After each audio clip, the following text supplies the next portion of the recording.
Selamat pagi. Hari ini saya ada misi untuk 10 km running by way of MAF. Jom ikut saya. Siapa nak tahu MAF running tu apa? Nanti saya sharekan. Kemudian kita tak payah lari dulu.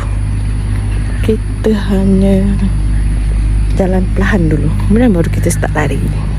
Untuk warm up lah.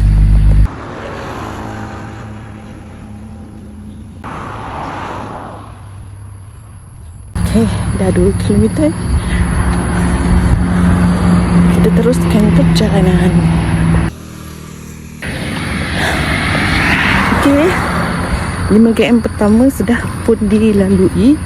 Sudah lepas. Adakah saya merasa penat? Jawapannya tak. Tapi apa ya? Boleh buat lagi.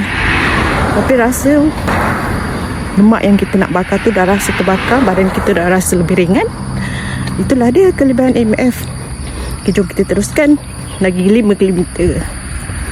Kalau korang nak tahu, saya lebih banyak berjalan daripada berlari. Sebab bila saya lama sikit berlari, heartbeat saya naik ke maksimum yang untuk umur saya. Jadi saya kena jalan. Macam ni saya sedang berjalan lah. Nanti heartbeat saya turun ke 124, saya lari balik. Macam tu lah cara dia. Inilah antara kawasan yang saya lalui untuk mendapatkan 10 km. Pemandangan ni cantik. Yang penting tak ada anjing. Saya dah hampir ke kereta saya.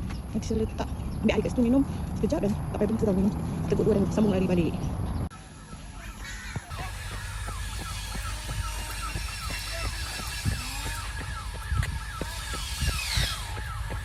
Biasanya kan pada minit ataupun kilometer macam dah 7, 8, 9, heartbeat kita akan lagi cepat naik.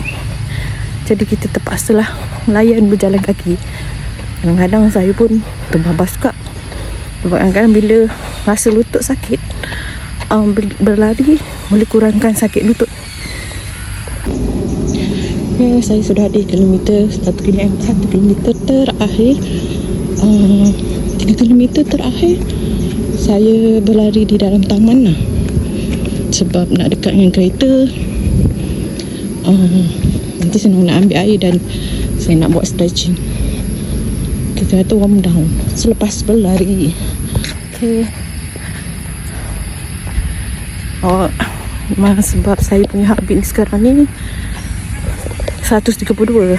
Jadi saya perlu berjalan lagi sampai dia turun 126.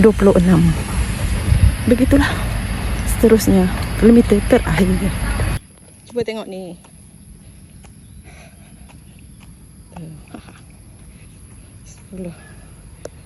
Alhamdulillah. So saya jalan perlahan lah sambil ambil air.